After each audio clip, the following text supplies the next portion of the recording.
Chapter 1. The Invitation to Willow Cross. The little grey cells of Hercule Poirot, as he was fond of calling them, were seldom idle.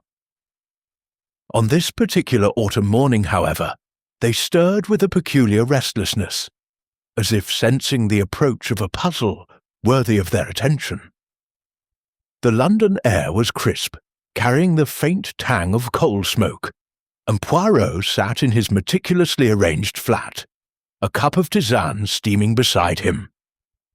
His polished shoes gleamed under the lamplight, and his moustache, that impeccable monument to symmetry, twitched slightly as he slit open the morning's post. Among the usual letters, an invitation to a tedious society dinner, a bill from his tailor, lay an envelope of fine cream paper, addressed in a hand both elegant and hurried. Poirot's eyes narrowed as he extracted the letter, his fingers tracing the unfamiliar crest embossed at the top. It was from a certain Lady Beatrice Ashford, a name that tugged faintly at the threads of memory, though he could not place her precisely. The letter was brief, yet its tone carried an undercurrent of urgency that piqued his curiosity. "Monsieur Poirot," it began, "your reputation as a man of unparalleled insight precedes you. I write to implore your presence in Willow Cross, a village not far from London, where matters of grave concern are unfolding. The crossroads at the heart of our community, steeped in history, has become a place of whispers and shadows. I fear a storm is brewing, and your clarity is needed. Pray, come at once." Yours in hope, Beatrice Ashford Poirot leaned back, his fingers steepled. "Willow Cross," he murmured. "A village, no doubt quaint, yet hiding secrets beneath its rustic charm. And this Lady Ashford, why does she summon Hercule Poirot with such cryptic words?" He sipped his tisane, savouring its warmth, as his mind turned over the possibilities. A storm, she said, shadows the crossroads. It was, he decided, a case that promised to exercise his little grey cells admirably. By noon, Poirot had made his arrangements. His faithful companion, Captain Hastings, was unavailable, detained by a family matter, and so Poirot faced the journey alone. He donned his overcoat, adjusted his hat to a precise angle, and set off for the station, where a train would carry him to the countryside. The journey was uneventful, save for the rhythmic clatter of the carriage, which Poirot found conducive to thought. Through the window, the landscape shifted from London's grey sprawl to rolling fields cloaked in mist, the trees bare and skeletal against the October sky. Willow Cross Station was little more than a platform with a weathered sign, its paint peeling like the skin of an overripe fruit. Poirot stepped onto the platform, his polished shoes clicking against the wood, and inhaled the damp, earthy air. A porter, a stooped man with a face like crumpled parchment, eyed him curiously. "You'd be the gentleman for Willow Cross, then?" he asked, his voice rough as gravel.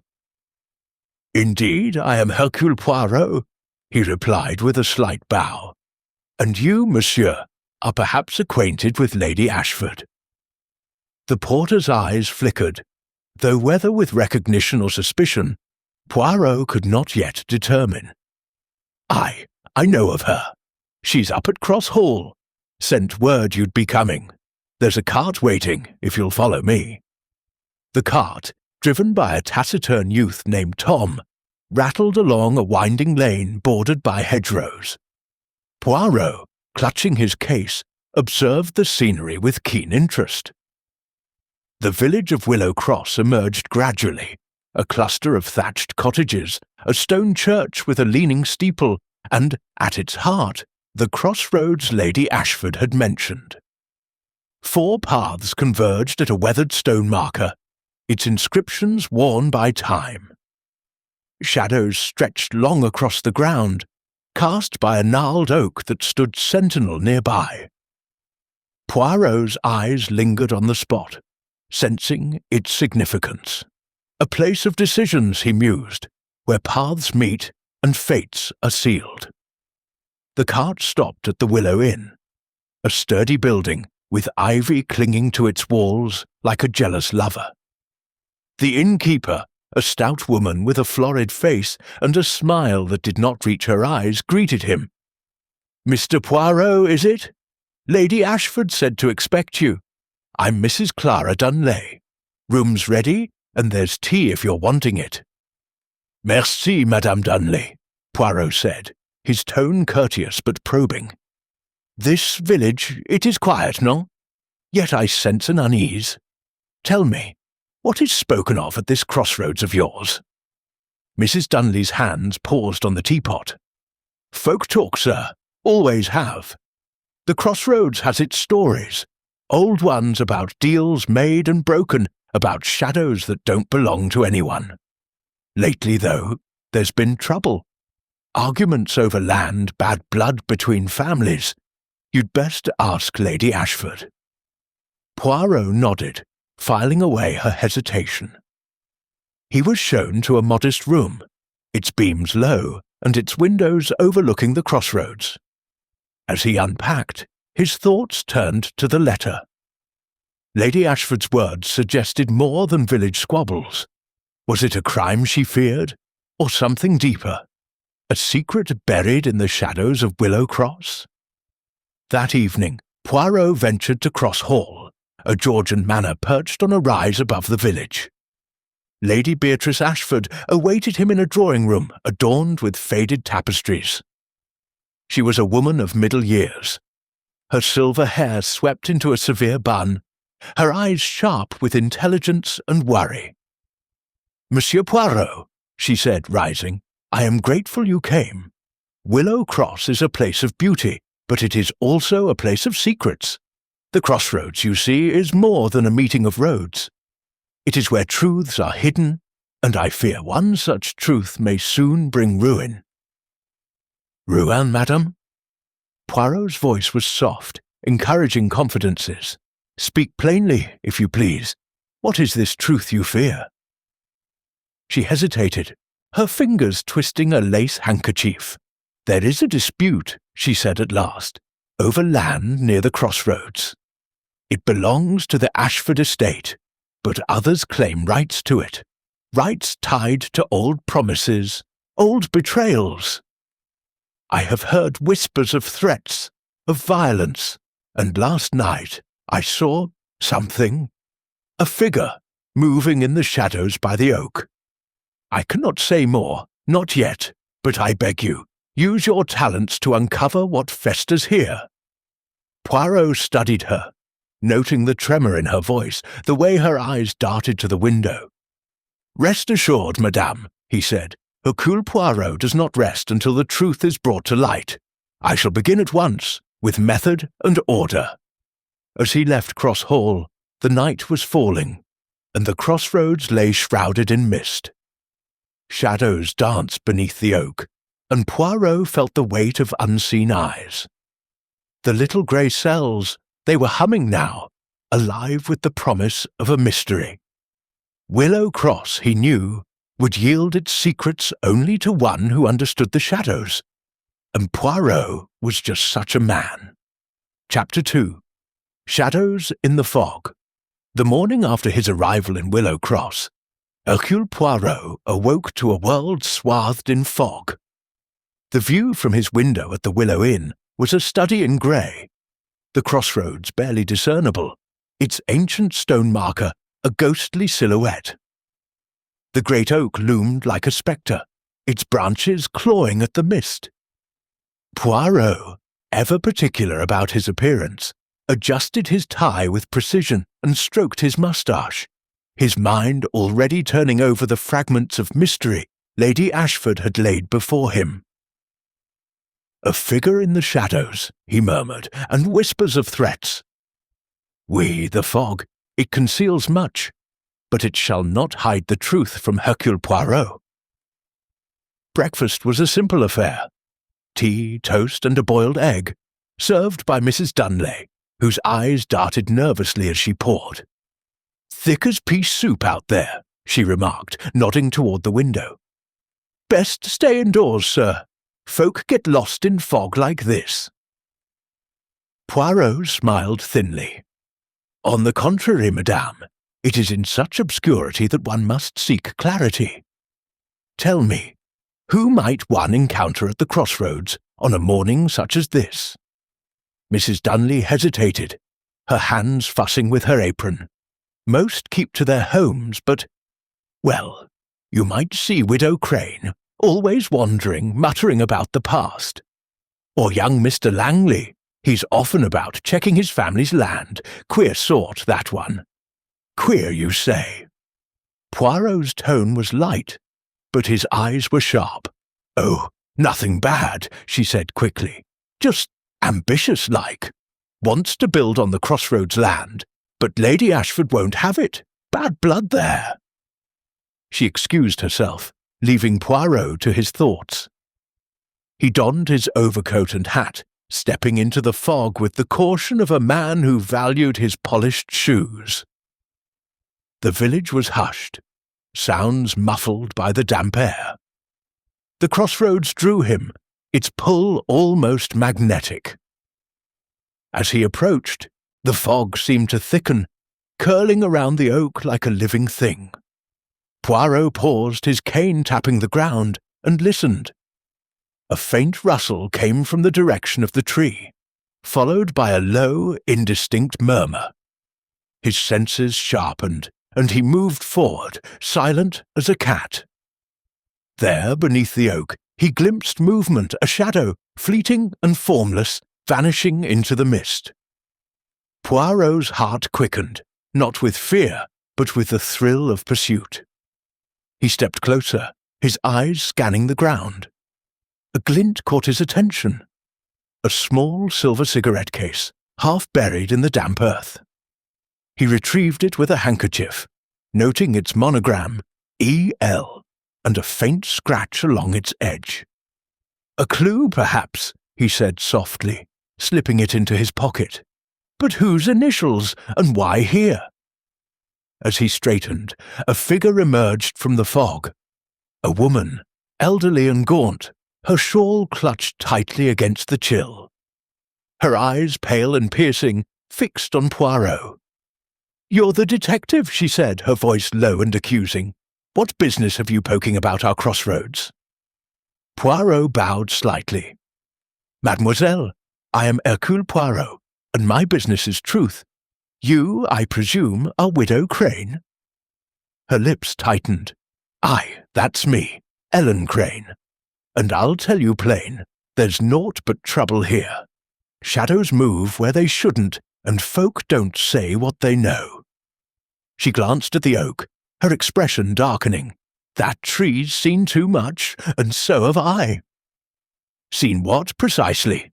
Poirot asked, his tone gentle but insistent. She shook her head, backing away. "Ask them that's got secrets. The Langleys, the Ashfords, aye, even that Dr. Harrow. They'll not tell you, but I see." With that, she melted into the fog, leaving Poirot to ponder her words.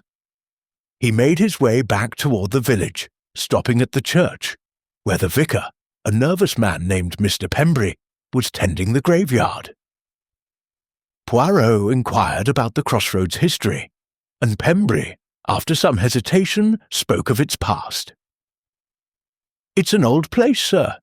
Folk used to meet there for trade, for justice, even for darker things. Some say it's cursed, on account of a betrayal long ago. A man was hanged under that oak, or so the story goes." Poirot's eyes gleamed. "A betrayal, you say? And does this history stir trouble today?" Pembry shrugged uneasily. "There's talk of the land. The Langleys want it for their schemes, but Lady Ashford holds the deeds. And then there's Dr. Harrow, always meddling, saying it's for the village's good. I stay out of it, mind." As Poirot left the church, he encountered a new figure striding through the fog. Edward Langley, the young heir Mrs. Dunley had mentioned. He was tall, with sharp features and an air of impatience. "Mr. Poirot, is it?" he said, offering a brisk handshake. "Heard you were in town. Come to stir up trouble, I suppose?" "Not trouble, monsieur, but truth," Poirot replied. "This crossroads, it seems to stir much passion. You, I understand, have an interest in its land." Langley's jaw tightened. "It's an opportunity, nothing more. This village is dying, and that land could bring progress, shops, homes, but Lady Ashford clings to her old ways, and others, well, they've their own reasons to block me." "Others?" Poirot pressed, but Langley only gave a curt nod and excused himself, vanishing into the mist. By noon, Poirot returned to the inn, his mind buzzing. The cigarette case, Widow Crane's cryptic warnings, the vicar's tale of betrayal and Langley's ambition, all were threads in a tapestry yet to be woven. He sat by the fire, sipping tea, and considered Lady Ashford's fears. The shadows she spoke of were not merely those cast by the fog or the oak. They were the shadows of human motives, greed, fear, vengeance, lurking in the hearts of Willow Cross. As he gazed out the window, the fog began to lift, revealing the crossroads in sharper detail. Poirot's fingers drummed lightly on the table. "The little grey cells, they are at work," he said to himself. "This case, it is like the fog, obscure now, but soon the truth will emerge, clear as day." Chapter 3. The Gathering at the Inn. The Willow Inn, with its low beams and crackling hearth, was the beating heart of Willow Cross, and on the evening of Hercule Poirot's second day in the village, it brimmed with a curious assembly. Lady Beatrice Ashford had arranged a dinner, ostensibly to welcome the detective, but Poirot sensed a deeper purpose, a chance to observe the players in this unfolding drama. The fog had lifted, leaving a crisp night, and through the inn's mullioned windows, the crossroads lay bathed in moonlight, the great oak casting long, skeletal shadows. Poirot, immaculate in his evening attire, adjusted his cufflinks and surveyed the room, his little grey cells alert to every glance, every word. Mrs. Clara Dunley bustled about, her florid face flushed, as she directed a young serving girl to set out plates of roast lamb and potatoes. The guests were an eclectic mix, each drawn to the inn by Lady Ashford's invitation, and Poirot noted their arrivals with keen interest. There was Edward Langley, the ambitious heir, his smile tight as he exchanged pleasantries with Lady Ashford. Widow Ellen Crane sat in a corner, her pale eyes darting like those of a wary bird. Dr. James Harrow, a wiry man with spectacles and a clipped manner, hovered near the fire, his fingers tapping restlessly. A new figure, Miss Violet Marwood, a schoolteacher with a prim demeanour and sharp wit, chatted with the vicar, Mr. Pembry, whose nervous hands clutched a glass of sherry. Lastly, a stranger, a Mr. Charles Vane, a solicitor from London, arrived, his polished shoes and city accent marking him as an outsider. Poirot, seated at the head of the table at Lady Ashford's insistence, observed the group with the precision of a watchmaker. "A charming gathering, Madame Ashford," he said, his voice smooth as velvet. "But I sense there is more to this evening than the pleasure of good company, no?" Lady Ashford's smile was strained. "You are perceptive, Monsieur Poirot. This village is small, and tensions run deep. The crossroads, as you know, is at the heart of it. I thought it best to bring everyone together to clear the air." Edward Langley snorted softly, slicing his lamb with unnecessary force. "Clear the air? That's optimistic, Lady Ashford. The air's been foul ever since your family refused to sell that land. Progress is stalled, and some of us are tired of waiting." Dr. Harrow adjusted his spectacles, his tone measured. "Edward, it's not just about your plans. That land has historical value. The village council agrees it should be preserved, perhaps as a common." "Preserved?" Langley's voice rose, drawing eyes. For what? Ghost stories and old grudges.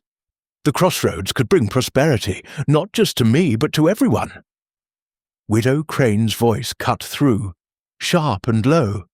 Prosperity don't mend broken promises, Mr. Langley. That land's got blood on it, and you'd do well to remember. Her words hung in the air, and Poirot noted the sudden silence, the way Miss Marwood's fork paused, the vicar's nervous cough. "Blood, Madame Crane?" Poirot asked, his tone gentle but probing. "You speak of the old tales, perhaps? The betrayal the vicar mentioned?" She met his gaze, unblinking. "I speak of what I know. Things done in the dark, under that oak. Ask Lady Ashford about her grandfather's promises, or Dr. Harrow about his late-night walks." Dr. Harrow bristled. "I take walks for my health, Ellen. Don't weave your fancies around me." But his fingers tightened on his glass, and Poirot made a mental note. Lady Ashford raised a hand, her voice firm. "Enough. We are here to discuss the present, not dredge up old stories. Monsieur Poirot, you've seen the crossroads. You've heard the whispers. What do you make of it?" Poirot sipped his wine, letting the moment stretch. "I make nothing, madame, until I have all the facts. But, I observe, the crossroads, it is a place of convergence, not just of paths, but of motives, greed, perhaps, fear, or something deeper, hidden in the shadows of memory." His eyes swept the table, catching the flicker of unease in Langley's jaw. The way Miss Marwood's lips pursed, the guarded look in Mr. Vane's eyes. The solicitor Vane spoke for the first time, his voice smooth and calculated. "I'm only here to advise on legal matters, Mr. Poirot. The Ashford estate's deeds are complex, tied to old agreements. I assure you, my interest is purely professional." "Naturellement," Poirot replied, his smile enigmatic. "Yet even professional interests cast shadows, no?" The conversation shifted to lighter topics, but the undercurrent of tension remained. Poirot steered it deftly, drawing out fragments of character. Miss Marwood spoke of her pupils, her tone warm, but her eyes guarded when Langley was mentioned. The vicar rambled about church repairs, avoiding the topic of the crossroads. Dr. Harrow deflected questions about his late-night walks, claiming a passion for botany. Langley, growing more animated with each glass of wine, hinted at a rival claim to the land, one tied to his family's history. As dessert was served, a tart apple crumble, Poirot leaned toward Lady Ashford. "This dispute over the land, madame, it is not new. Yet you fear escalation. Why now?" She lowered her voice, her eyes darting to the others. "Because of the threats, Monsieur Poirot. Anonymous notes left at my door, and last night, that figure by the oak, it was no accident I saw it. Someone wants me to yield, or worse." Poirot nodded, his mind cataloguing her words. The dinner drew to a close, and as the guests dispersed into the chilly night, he lingered by the inn's door, watching their silhouettes fade toward the crossroads. Langley strode off angrily, Vane with measured steps, and Widow Crane with a backward glance that chilled the air. Poirot's fingers brushed the silver cigarette case in his pocket, its monogram, E.L., a silent question. Back in his room, he sat by the window, the crossroads visible under the moon's pale light. A gathering of shadows, he mused, each with their secrets, each with their reasons to fear or to fight. But, Hercule Poirot, he will find the thread that binds them. The night was still, but the little grey cells were anything but, weaving connections in the quiet of Willow Cross. Chapter 4. Whispers of the Past. The morning sun struggled through a veil of clouds, casting a pale glow over Willow Cross as Hercule Poirot set out for the village archives. The crossroads, ever present in his thoughts, seemed to pulse with secrets. Its ancient stone marker, a silent witness to the tensions Lady Ashford had described. Poirot, his cane tapping rhythmically on the cobbled lane, was determined to unravel the history that clung to this place like moss to the oak. The past, he murmured, adjusting his hat. It is the foundation of the present, and in Willow Cross, the past whispers loudly. The archives were housed in a small ivy-clad building beside the church, its door creaking as Poirot entered. The air inside was thick with the scent of old paper and dust, and shelves groaned under the weight of leather-bound ledgers. Mr. Pembry, the vicar, had directed him to Miss Agnes Holt, the village historian, a woman whose wiry frame and sharp eyes belied her 70 years. She greeted Poirot with a nod, her hands ink-stained from years of poring over records. "Monsieur Poirot, I presume," she said, her voice crisp. "The vicar said you'd come sniffing about. What's your interest in our little village?" Poirot offered a charming smile. "Mademoiselle Holt, I am Hercule Poirot, and my interest is in truth. The crossroads, it seems, is more than a meeting of roads. It holds stories, no? Stories that may shed light on present troubles." Miss Holt's eyes narrowed, but she gestured to a table piled with documents. "The crossroads has stories, all right. Most folk don't care to hear them, but I'll show you what I know. Sit." As Poirot settled, she pulled a ledger marked with faded ink. Willow Cross Annals, 1800 to 1850. "The crossroads," she began, "was once a place of justice. Trials were held there, under that oak. In 1823, a man named Thomas Langley, ancestor of young Edward, was accused of cheating a tenant, one William Ashford, Lady Beatrice's great-grandfather. The dispute was over land, same as now. Thomas swore he'd been wronged, but William won out. Thomas was ruined, and they say he cursed the crossroads before he left the village." Poirot's moustache twitched. "A curse, mademoiselle? And does this tale live on in the village's memory?" "Oh, aye," she said, flipping pages. "Folk like Ellen Crane won't let it die. She claims the land's tainted, that the Ashfords owe a debt. Mind you, she's got her own grudges. Her husband was a tenant of the Ashfords, lost everything in a bad year." Poirot leaned forward, his eyes gleaming. "And this land, it is the same that Edward Langley seeks today?" Miss Holt nodded. "The very same.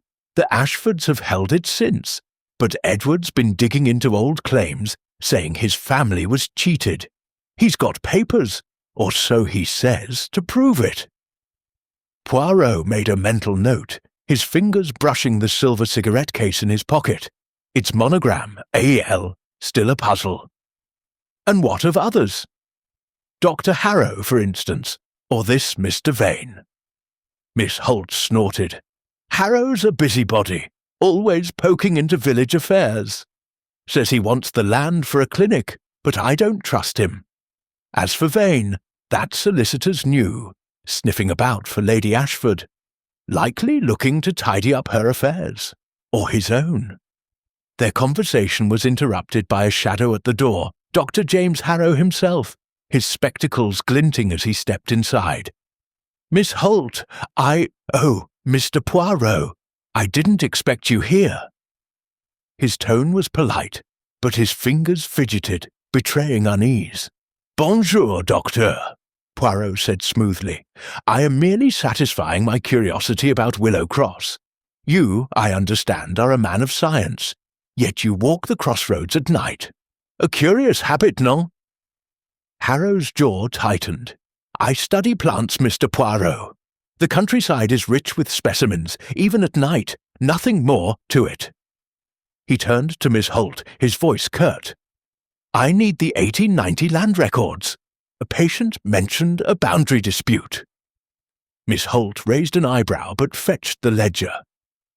Poirot watched Harrow closely, noting the man's haste as he scanned the pages.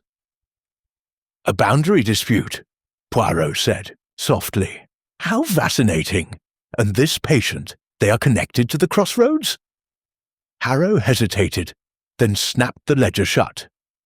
"It's a private matter. Good day, Mr. Poirot." He left abruptly, leaving a faint scent of antiseptic in his wake. Poirot turned back to Miss Holt. "A man in a hurry, no? Tell me, mademoiselle, are there other records, perhaps of more recent events?" She hesitated, then pulled a slim folder. "These are parish notes, not official, but they mention the crossroads. 10 years ago, there was a row between the Ashfords and the Cranes. Ellen's husband, John, claimed he was owed money for work on the estate. It ended badly. John died in an accident, or so it was called. Ellen's never forgiven the Ashfords." Poirot's eyes narrowed. "An accident? And where did this occur?" "At the crossroads," Miss Holt said grimly. "Under the oak. Folks said he fell, drunk, and broke his neck, but Ellen swears it was no accident." As Poirot left the archives, the weight of her words settled over him. The crossroads was not just a place of old betrayals, but of recent wounds. He walked slowly back toward the inn, pausing at the crossroads itself. The oak loomed above, its branches swaying in the breeze. He examined the ground, his sharp eyes catching a faint mark in the dirt. A footprint, perhaps, too faint to be sure. The past and present, they meet here, he mused. But who walks this path now, and why? At the inn, Mrs. Dunley greeted him with a nervous smile. "Find what you were looking for, sir?" "Perhaps, madame," Poirot replied, his tone enigmatic. "But I have more questions. This John Crane, the husband of Ellen, his death, it was investigated." Mrs. Dunley's hand stilled on a teapot. "Not much to investigate. Coroner called it an accident, but Ellen, she's always said someone pushed him. Never had proof, mind." Poirot nodded, his mind weaving connections. The cigarette case, the threats to Lady Ashford, the old feud between Langleys and Ashfords, and now a suspicious death, all tied to the crossroads. He retired to his room, the fog of the previous day replaced by a clarity of purpose. The whispers of the past, he said to himself, they are not silent. They speak of motives, of secrets, and Hercule Poirot, he listens. Chapter 5. The Midnight Encounter. The clock in the Willow Inn struck 11, its chimes muffled by the walls of Hercule Poirot's modest room. The village of Willow Cross lay silent under a starless sky, the crossroads a dark enigma beyond his window. Poirot, unable to sleep, felt the restless hum of his little grey cells. The threads of the mystery, the cigarette case with its cryptic EL monogram, Widow Crane's accusations, the old feud over the crossroads land, wove a tapestry still incomplete. "The truth," he murmured, adjusting his silk dressing-gown. "It hides in the shadows. But Hercule Poirot, he does not fear the dark." With a decision made, he slipped into his overcoat, took his cane, and ventured into the night. The air was sharp, carrying the scent of damp earth and wood smoke. The crossroads, bathed in faint moonlight, seemed to pulse with secrets, the great oak, a sentinel over the silent paths. Poirot moved with purpose, his polished shoes soft on the grass, his eyes scanning the darkness. Lady Ashford's mention of a figure by the oak lingered in his mind, and he intended to see for himself what stirred at this hour. As he approached the crossroads, a faint sound broke the stillness. A rustle, followed by a muffled thud, as if something had fallen. Poirot froze, his senses alert. The sound came from the base of the oak, where shadows pooled like ink. He advanced cautiously, his cane raised, and there, half hidden by the tree's gnarled roots, lay a small leather glove, its stitching frayed. He knelt, retrieving it with his handkerchief, noting a faint stain, mud, or perhaps something darker. "A glove, lost in haste," he said softly. "But whose hand did it fit, and why here at midnight?" Before he could ponder further, a shadow moved, a figure, cloaked in a dark coat, darted from the oak toward the northern path. Poirot's heart quickened, not with fear, but with the thrill of pursuit. "Arrêtez!" he called, his voice sharp but low. The figure hesitated, then vanished into the darkness, leaving only the echo of footsteps. Poirot, ever methodical, did not give chase. Instead, he examined the ground, finding fresh footprints. Small, likely a woman's, though the darkness obscured details.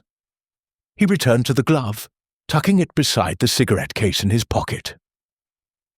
The night was alive with questions, and Poirot's mind raced. Was this the figure Lady Ashford had seen? And what business brought them to the crossroads at such an hour? He resolved to seek answers in the morning, but the night had one more surprise.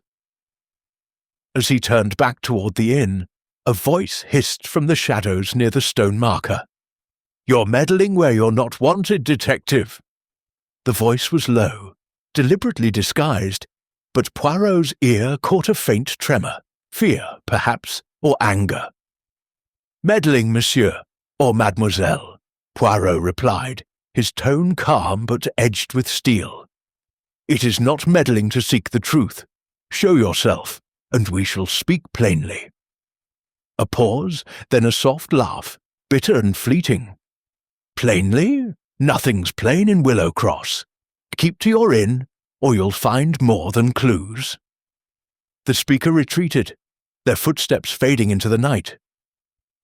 Poirot stood motionless, his eyes scanning the darkness.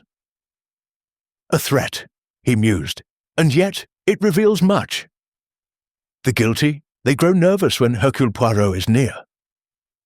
He made his way back to the inn, locking the door behind him, and sat by the window, the glove and cigarette case laid out before him. The initials E.L., Edward Langley perhaps, or Ellen Crane, and the glove, too small for a man, but whose? The next morning, Poirot sought out Mrs. Dunlay, who was polishing glasses behind the inn's counter. "Madame," he began, his tone genial, "last night I took a walk. The crossroads, it is a place of much activity, no? Tell me, who might be abroad at midnight?" Mrs. Dunley's hands stilled, her eyes wary. "Midnight. Folk are abed, sir, unless they're up to no good. Maybe Ellen Crane. She wanders odd hours, muttering. Or, well, I've seen Miss Marwood about late, says she likes the quiet for writing." "Miss Marwood," Poirot repeated, recalling the schoolteacher's sharp wit at the dinner. "And what of a servant, perhaps?" "Someone young, who might drop a glove?" Mrs. Dunley frowned. "Could be Jenny, the maid at Cross Hall. She's a slip of a girl, always running errands for Lady Ashford. But at midnight? I'd not think it." Poirot nodded, filing away the name. He next visited Cross Hall, where Lady Ashford received him in the drawing-room, her face pale. "Monsieur Poirot, you look troubled. Have you found something?" "Perhaps, madame," he said, producing the glove. "This was at the crossroads last night. And I heard a voice, a warning to leave. The shadows, they are restless, none." Lady Ashford's fingers tightened on her handkerchief. "A glove? I don't know it. But the warning? Oh, it's as I feared. Someone wants me gone, or worse. Jenny, my maid. She mentioned seeing someone near the oak 2 nights ago, but she was too frightened to say more." "Jenny," Poirot said, his eyes bright. "I must speak with her. And this land dispute, madame. Have you documents, perhaps, that clarify the claims?" She hesitated, then nodded. "In my study. Old letters, deeds, but they're tangled, and Mr. Vane has been slow to sort them. He says there's a complication, a missing agreement from my grandfather's time." Poirot's moustache twitched. "A missing agreement? Most interesting. I shall return, madame, after I speak with this Jenny." Jenny, a nervous girl of 17 with wide eyes, was found polishing silver in the kitchen. She flinched at Poirot's approach, her hands trembling. "Sir, I don't know nothing," she stammered before he could speak. "Calm yourself, mademoiselle," Poirot said gently. "You saw someone at the crossroads, oui? Tell me, and fear not. Hercule Poirot protects those who speak truth." Jenny's voice dropped to a whisper. "It was dark, sir, but I saw a man, I think. Tall, moving quick. I was fetching herbs for cook, and I dropped— Oh!" Her eyes widened as Poirot showed the glove. "That's mine, sir. I lost it that night." Poirot's gaze softened, but his mind raced. "And this man, did you know him?" She shook her head, tears welling. "No, sir, but he was near the oak, and I heard him muttering angry-like. I ran back, scared." Poirot patted her hand, dismissing her, gently. As he left Cross Hall, the crossroads loomed in his thoughts. Its shadows deeper now. A glove, a cigarette case, a threat in the night, all pieces of a puzzle. The midnight encounter, he said to himself.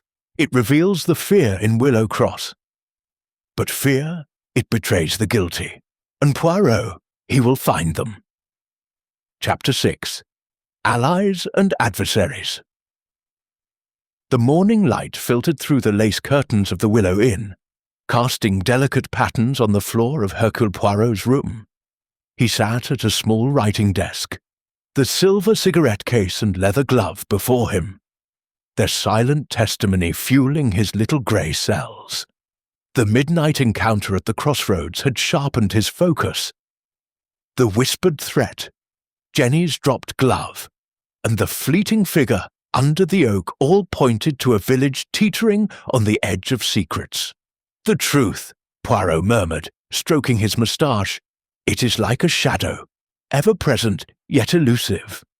But Hercule Poirot, he will bring it into the light."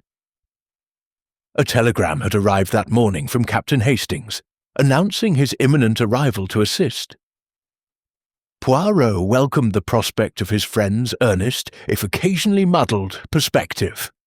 By noon, Hastings stepped into the inn, his face ruddy from the train journey, his eyes bright with curiosity.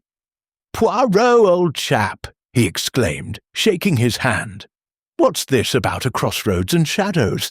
Sounds like a proper mystery." "Mon ami," Poirot replied, his tone warm but precise. "It is indeed a puzzle of many pieces. Come, we must interview the players in this drama, for they are both allies and adversaries, and we must discern which is which."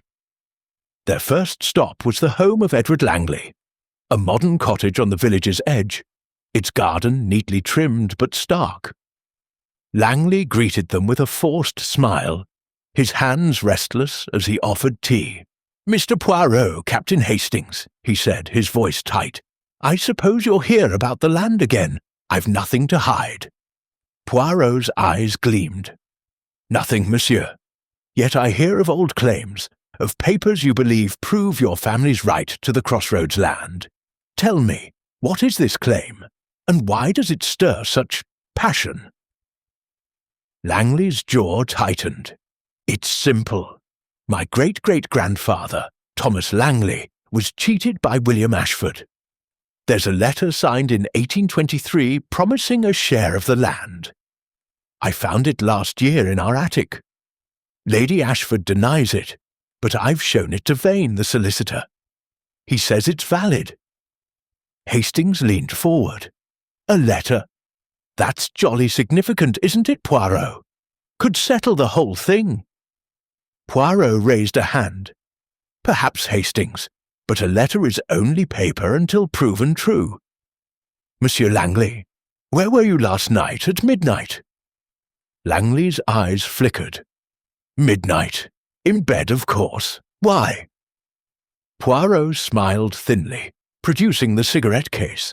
This, with the initials EL, was found at the crossroads. A curious place for a gentleman to lose such a thing, no? Langley paled, then recovered. Not mine. I don't smoke.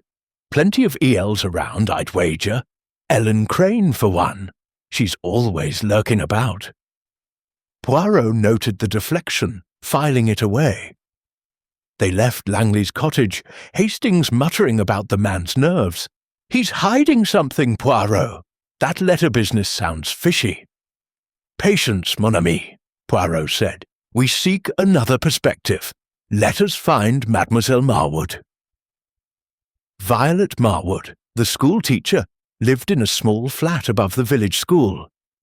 She welcomed them with a guarded smile, her dark hair pinned neatly, her eyes sharp behind spectacles.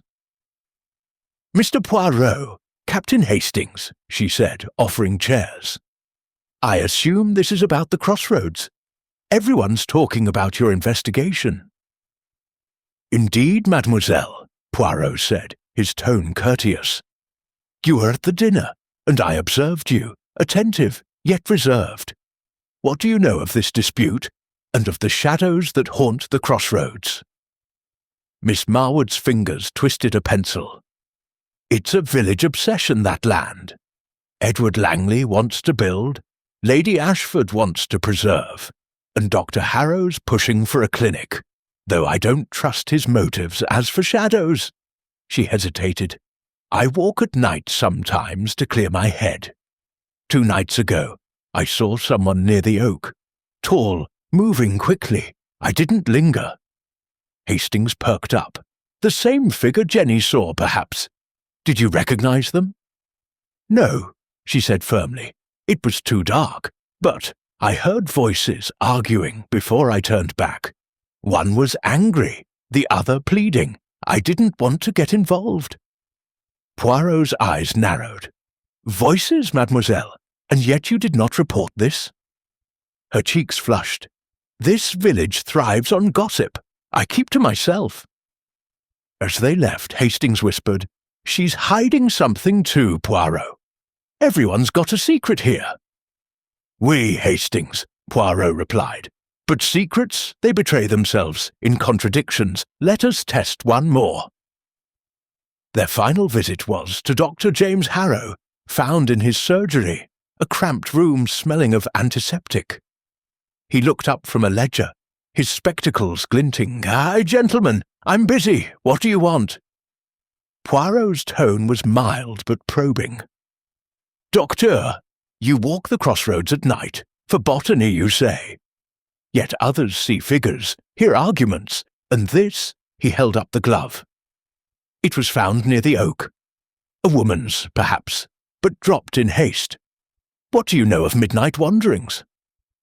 Harrow's fingers twitched. I've told you, I study plants. That glove's nothing to do with me. As for arguments, I keep out of village squabbles. Ask Langley. He's the one stirring trouble with his claims. Yet you, too, desire the land, Poirot pressed. For a clinic, no? A noble cause, but ambition can mask darker motives. Harrow stood abruptly. I've patience to see. Good day. As they walked back to the inn, Hastings shook his head. They're all at odds, Poirot. Langley's got his letter, Marwood's seen something, Harrow's dodging questions, and that glove, Jenny's, but what was she doing there? Poirot paused at the crossroads, the oak's shadow stretching toward them. Mon ami, we have allies and adversaries, but the line between them is blurred. Langley points to Ellen. Marwood hears voices.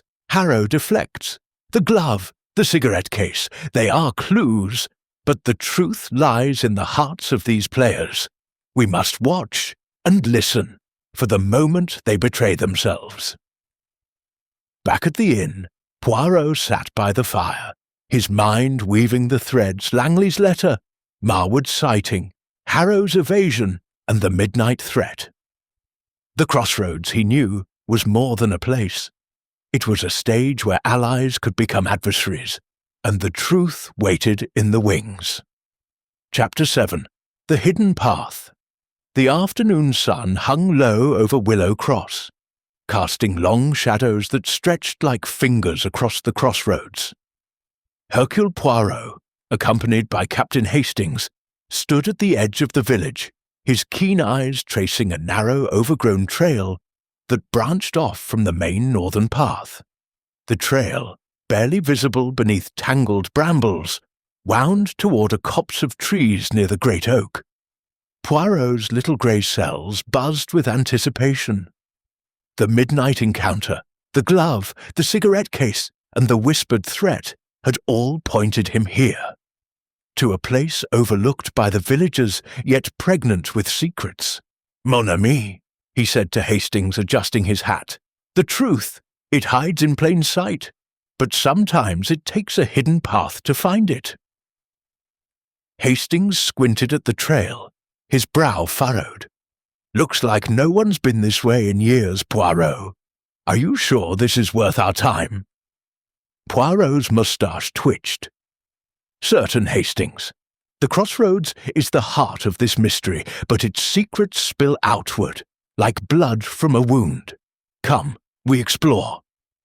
The path was treacherous, its roots snagging at Poirot's polished shoes, but he pressed on with the determination of a man who prized order above discomfort. The copse was dense, its air heavy with the scent of moss and decay. As they ventured deeper, Poirot's sharp eyes caught a glint among the undergrowth, a metal clasp, half buried in the dirt. He knelt, retrieving it with his handkerchief. It was part of a broken spectacles frame, its lens cracked. "Curieux," he murmured. "A clue, perhaps, discarded in haste." Hastings peered over his shoulder. "Spectacles? Could be Dr. Harrow's. He wears them, doesn't he? But what's he doing out here?"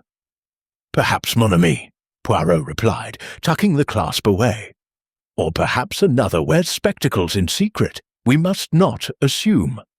Further along, the path widened into a small clearing, where the earth was disturbed, as if recently trodden. Poirot's cane prodded the ground, uncovering a scrap of paper, crumpled and stained. He unfolded it carefully, revealing a fragment of a letter. Its ink smudged but legible. "Agree to the terms, or the truth of 23 will be known." The signature was missing, torn away. Poirot's eyes gleamed. "A threat, Hastings. And 2023, does it speak of 1823, the old betrayal, or something more recent?" Hastings whistled. "Blackmail, Poirot. Someone's trying to twist an arm over that land dispute.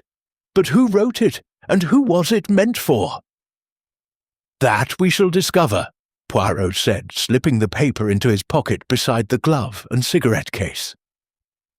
"But this path, it is no accident. It is used secretly by one who wishes to remain unseen."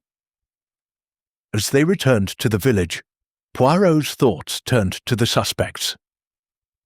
Edward Langley's claim to the land, backed by his alleged letter from 1823, was now shadowed by this new fragment.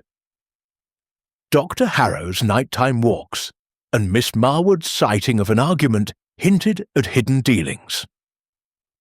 And Jenny, the maid, had been near the oak, dropping her glove in fear. Poirot resolved to confront another player in this drama, one whose name had surfaced repeatedly: Mr. Charles Vane, the solicitor. They found Vane at the Willow Inn, reviewing documents over a glass of brandy. His city polish contrasted sharply with the rustic setting, and his smile was too smooth as he greeted them. "Mr. Poirot, Captain Hastings, to what do I owe the pleasure?" Poirot's tone was courteous but pointed. "Monsieur Vane, you are a man of papers, non? You advised Lady Ashford on the Crossroads land, Yet I hear of complications, missing agreements, old promises. Tell me, what have you found in your diligent work?" Vane's fingers paused on his glass. "The Ashford estate is complex, Mr. Poirot. There are deeds, yes, but gaps in the record. I'm still tracing a contract from the 1820s, one that might support Langley's claim. It's slow work." Poirot produced the torn letter, watching Vane closely. "And this, monsieur?" "A fragment found near the crossroads. It speaks of terms and the truth of 23. Does it belong to your collection?" Vane's eyes flickered, but he shook his head. "Not mine. Could be anyone's. Old letters are common in these parts. Perhaps Langley's stirring up trouble with it." "Or perhaps," Poirot said softly, "it is a threat you have seen before, no? You move between Lady Ashford and Langley, a man in the middle. A dangerous place, monsieur." Vane's smile faltered. "I'm just doing my job, Mr. Poirot. If you'll excuse me, I have work to finish." He gathered his papers and left, his steps brisk. Hastings frowned. "Slippery fellow, that Vane. Do you think he's mixed up in this blackmail business?" "Possible, Hastings," Poirot said, "but we must also consider another. Let us speak with one whose heart may hold the key." Their next stop was the home of Widow Ellen Crane, a small cottage at the village's edge, its garden overgrown with weeds. Ellen greeted them with her usual wariness, her pale eyes narrowing as Poirot bowed. "Back again, detective?" "What now?" Poirot's tone was gentle. "Madam Crane, you speak of debts unpaid, of blood on the crossroads. I have found this." He showed the torn letter. "It speaks of a truth, of terms. Does it stir your memory?" Ellen's lips tightened, her hands clutching her shawl. "Truth? There's plenty of that buried here. My John, he knew things, about the Ashfords, about deals made in secret. He died for it, I reckon, though no one believed me. That letter, it sounds like someone's picking up where he left off." "John, your husband," Poirot said. "His accident at the crossroads, was there more to it?" Her voice dropped to a whisper. "He wasn't drunk no matter what they said. Someone lured him there, under that oak. I heard him talking days before about a paper he'd found. Never told me what, but he was scared." Poirot exchanged a glance with Hastings, who looked grim. "Madame," Poirot said, "your words are most illuminating. Rest assured, Hercule Poirot will uncover what was hidden." As they left, the crossroads loomed in the fading light, its shadows deeper now. Hastings shook his head. "This is getting murky, Poirot. A blackmail letter, a broken spectacles clasp, and Ellen's story about her husband. It's all tied to that blasted oak." "Oui, mon ami," Poirot replied, his eyes on the great tree. "The hidden path has shown us much, clues, threats, and the ghosts of old wrongs. But the truth, it is close. We must tread carefully, for the one who walks this path in secret will not welcome our pursuit." Chapter 8. Confrontations Under Moonlight. The moon hung low over Willow Cross, its pale light casting an ethereal glow across the crossroads, where the great oak stood like a guardian of secrets. Hercule Poirot, his mind ablaze with the threads of the mystery, had resolved to stir the waters of suspicion. The clues, the silver cigarette case with E.L., Jenny's glove, the broken spectacles clasp, and the torn blackmail letter, pointed to a web of deceit spun around the disputed land. Tonight, he would draw out the truth, using the crossroads itself as his stage. "The guilty," he murmured to Captain Hastings as they left the Willow Inn. "They falter when confronted, mon ami. And under moonlight, shadows betray their masters." Hastings, bundled in his coat, looked uneasy. "You're planning something, Poirot. I know that look. What's the scheme?" Poirot's eyes twinkled. A gathering, Hastings, not at the inn, but at the crossroads, where truths cannot hide. I have sent notes to our suspects, requesting their presence. We shall see who flinches. The notes, delivered discreetly by the inn's serving girl, had been vague but urgent, hinting at a discovery that demanded their attendance. As Poirot and Hastings approached the crossroads, the air was sharp with the scent of frost, the oak's branches swaying gently. One by one, the figures emerged from the darkness.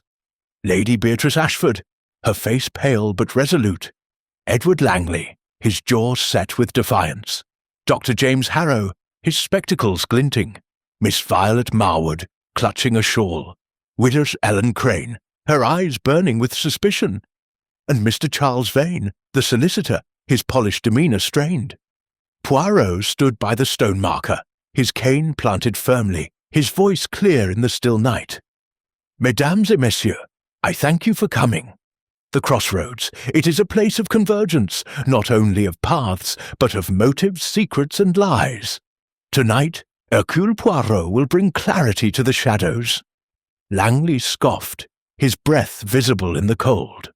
"This is theatrical nonsense, Poirot. What's your game?" "No game, monsieur," Poirot replied, producing the cigarette case.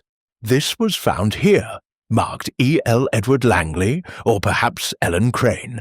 And this," he held up the glove, "Mademoiselle Jenny's, dropped in fear. And this," the broken spectacles clasp gleamed in his hand. "A clue, perhaps, to one who sees more than they admit." Dr. Harrow's hand twitched toward his spectacles, but he said nothing.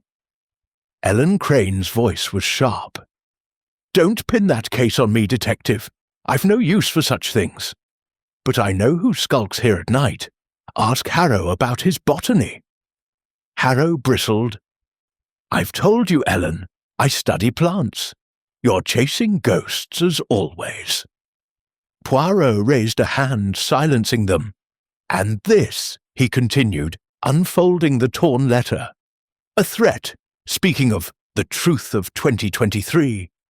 A reference to the old betrayal of 1823, or something closer. Monsieur Vane, you handle papers. Is this familiar?" Vane's eyes narrowed, but he shook his head. "I deal in legal documents, not scraps of blackmail. You're fishing, Poirot." "Fishing, perhaps," Poirot said, his tone deceptively mild. "But I catch what hides beneath the surface. Let us consider. Lady Ashford receives threats. Jenny sees a figure, Miss Marwood hears an argument, and Madame Crane speaks of her husband's death. An accident or murder." Lady Ashford gasped. "Murder! Monsieur Poirot, you can't mean—" "I mean only to ask questions, madame," Poirot said. "Questions that disturb. For instance, Mademoiselle Marwood, you heard voices, angry, pleading. Yet you did not see the speakers. Why?" Miss Marwood's lips parted, then closed. "It was dark," she said finally. I didn't want trouble, but one voice sounded like Edward's." Langley spun toward her. "Me! That's a lie, Violet. I was home that night." "Enough!" Poirot's voice cut through, sharp as a blade. "You accuse, you deny, but the truth lies in what you do not say. Someone here knows of John Crane's death, of the paper he found, of the threats to Lady Ashford. And someone," he paused, his eyes sweeping the group, "someone was here, under this oak 2 nights ago, leaving clues in their haste."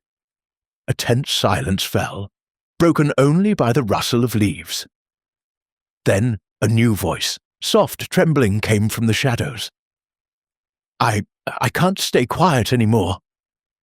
It was Jenny, the maid, stepping forward, her face pale in the moonlight. Lady Ashford gasped, but Poirot raised a hand, urging silence. "Speak, mademoiselle," he said gently. "What do you know?" Jenny's eyes darted to the group, then to Poirot. "That night I saw the man. I lied before. I recognized him. It was Mr. Vane. He was with someone else arguing. I heard him say, 'You'll regret crossing me.' I dropped my glove and ran." Vane's face hardened. "That's absurd, girl. I was in London 2 nights ago, working on Lady Ashford's papers. You're mistaken." "Am I?" Jenny's voice grew bolder. "I saw you, sir, clear as day, and you dropped something. I saw it fall near the oak." Poirot's gaze fixed on Vane. "Monsieur, your alibi is convenient, but alibis can be tested. What did you drop, I wonder? This clasp, perhaps?" He held up the spectacles piece, watching Vane's reaction. Vane's composure cracked, his voice rising. "This is nonsense! I don't even wear spectacles." "Yet someone does," Poirot said, turning to Harrow. "Docteur, you are nervous. Why?" Harrow's hands shook. I lost a pair of spectacles last week, but not here. I swear it." The group erupted in murmurs, accusations flying. Poirot let them argue, his eyes darting from face to face, noting every flinch, every glance. Finally, he clapped his hands, silencing them. "Enough! The truth is near, mes amis. The crossroads has seen your secrets, but Hercule Poirot sees more. Return to your homes and think on this. The one who lies will be found, and the shadows will hide them no longer." As the group dispersed, their silhouettes fading into the night, Hastings whispered, "Good Lord, Poirot, you've rattled them. Jenny's story, Vane's denial. Do you believe her?" Poirot's eyes lingered on the oak, its branches stark against the moon. "I believe, Hastings, that the truth is like moonlight, fleeting but revealing. Jenny has given us a key, but the lock is complex. Vane, Harrow, Langley, all have shadows to hide. Tomorrow we shall turn the key." Chapter 9. The Crossroads Revealed. The dawn broke over Willow Cross with a chill that clung to the air, as if the village itself held its breath. Hercule Poirot stood at the crossroads, the great oak looming above, its branches stark against the pale sky. The clues, the cigarette case marked EL, Jenny's glove, the broken spectacles clasp, and the torn blackmail letter, had woven a tapestry of deceit, and last night's confrontation under moonlight had stirred the guilty into unease. Captain Hastings at Poirot's side shifted nervously, his eyes scanning the stone marker. "This is it, Poirot," he said. "You've got them rattled. What's next?" Poirot's moustache twitched, his voice calm but resolute. "Next, mon ami, we assemble the players here, at the heart of the mystery. The crossroads, it is not just a place, it is a mirror, reflecting the truths they hide. Today, Hercule Poirot will shatter the illusions." He had sent urgent summons to the suspects, requesting their presence at the crossroads at noon. The notes delivered by Mrs. Dunley's serving girl were direct. "A discovery has been made. Your presence is required to resolve the matter of the crossroads." As the hour approached, the villagers gathered. Lady Beatrice Ashford, her face drawn, Edward Langley, his eyes defiant, Dr. James Harrow, clutching his hat, Miss Violet Marwood, her expression guarded, Widow Ellen Crane, her gaze sharp, and Mr. Charles Vane, his polished demeanour fraying. Jenny, the maid, lingered at the edge, her hands twisting nervously. Poirot stood by the oak, his cane planted firmly, his voice carrying over the rustle of leaves. "Mesdames et messieurs, you stand at the crossroads, where paths and secrets converge. For days I have listened, observed, and gathered. The cigarette case, the glove, the spectacles clasp, the letter of blackmail. Each points to a truth, but it is your words, your lies, that reveal the heart of this mystery." Langley stepped forward, his voice sharp. "Enough theatrics, Poirot. If you've proof, show it. I've nothing to hide." Poirot's eyes gleamed. "Nothing, monsieur. Let us begin with this." He held up the cigarette case. "Marked EL found here. where shadows move. Edward Langley, you deny it is yours, yet your initials fit.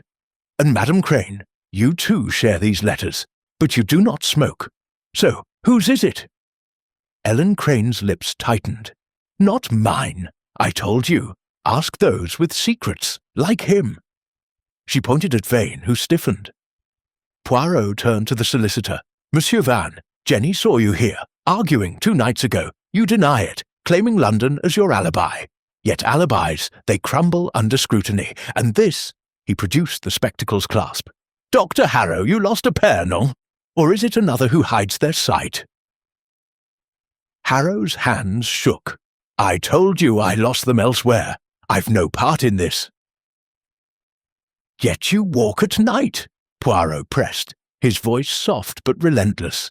For botany, you say, but perhaps for other purposes. And Mademoiselle Marwood, you heard voices, an argument angry and pleading. You named Monsieur Langley, but I wonder, did you recognize the other? Miss Marwood's eyes darted away. I told you, it was dark. I couldn't be sure. Poirot nodded, as if expecting her evasion. And you, Madame, Ashford, you fear threats, notes, a figure by this oak, but there is more. The death of John Crane 10 years ago, under this very tree.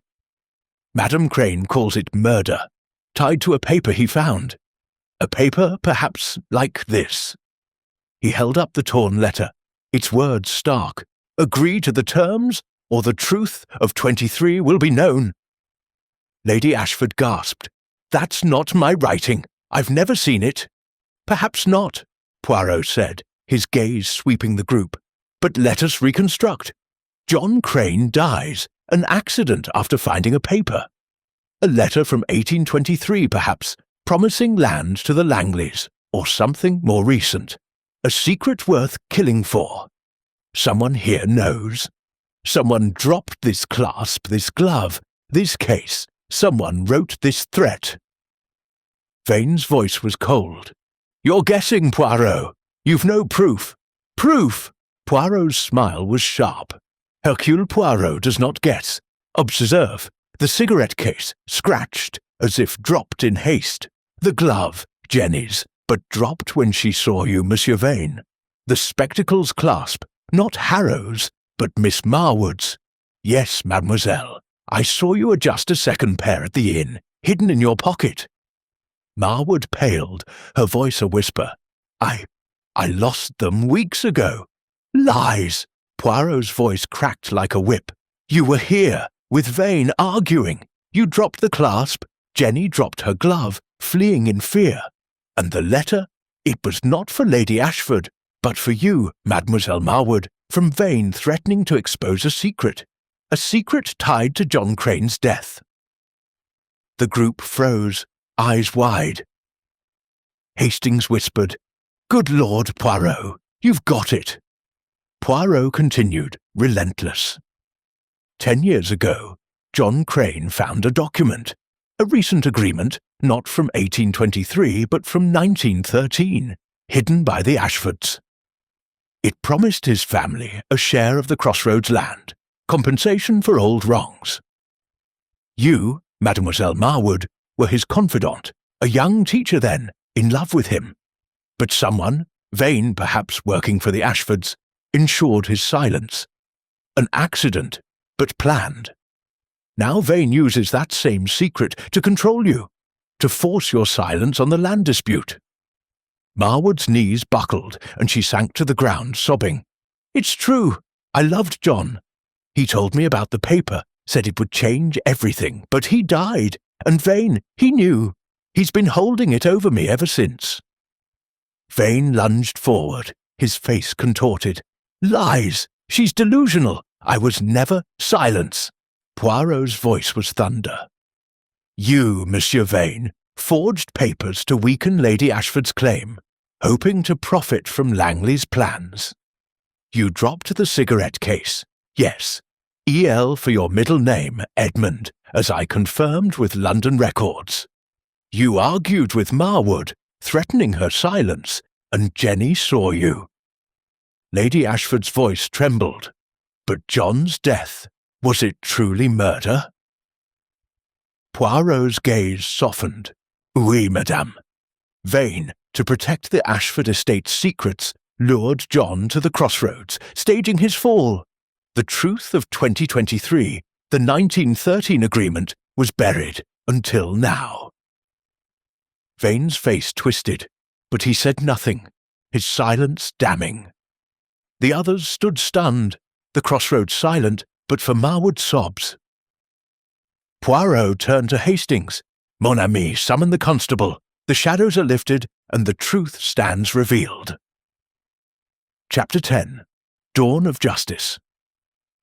The first light of dawn crept over Willow Cross, painting the crossroads in hues of gold and rose, as if to cleanse the shadows that had lingered too long.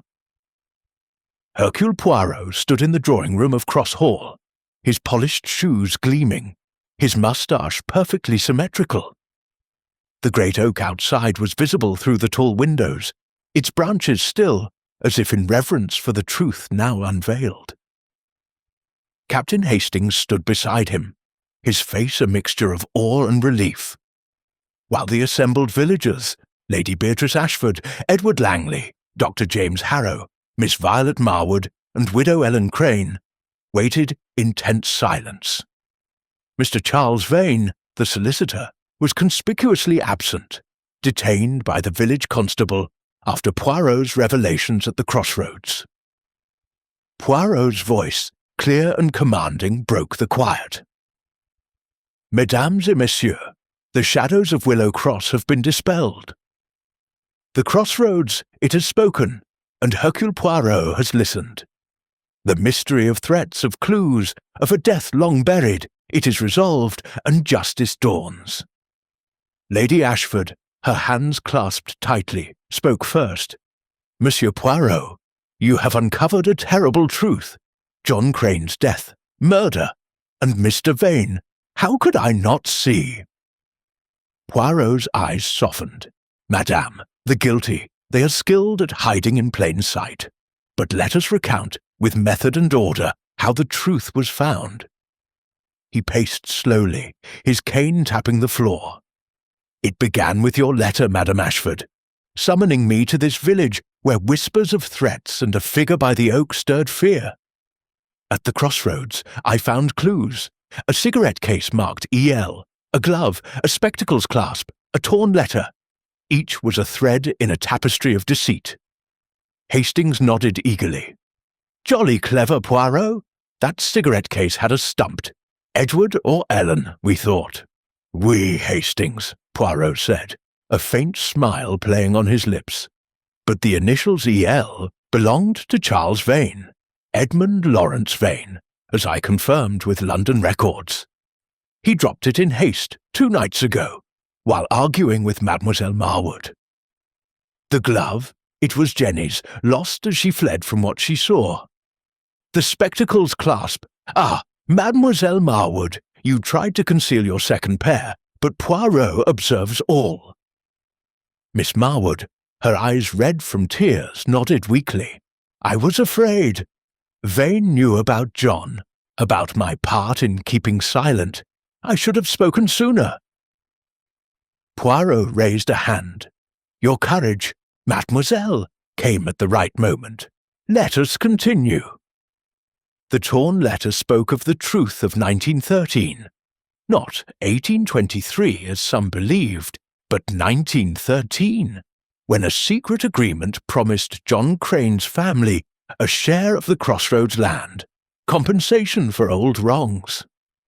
John discovered this, and Vane, then a young clerk for the Ashfords, ensured his silence. Widow Crane's voice was hoarse but steady. My John, he deserved better.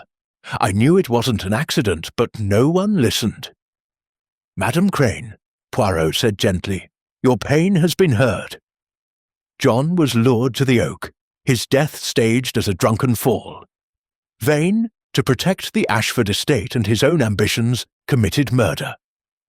Years later, he used the same secret to blackmail Mademoiselle Marwood, to ensure her silence as he forged papers to weaken Madame Ashford's claim, hoping to profit from Monsieur Langley's plans. Langley's face was grim. I thought my family's claim was just Poirot. That letter from 1823, I believed it. Was it all a lie? Not all, monsieur, Poirot replied. The 1823 betrayal was real. Your ancestor was wronged. But Vane exploited this, planting doubts and forging documents to stir conflict. His greed cast shadows over you all. Dr. Harrow adjusted his spectacles, his voice subdued, and I suspected Vane was up to something with his late-night meetings, but I thought it was just business. I should have acted. Poirot's gaze was sharp but kind. Docteur, votre prudence n'était pas un crime. But the truth, it requires courage from us all.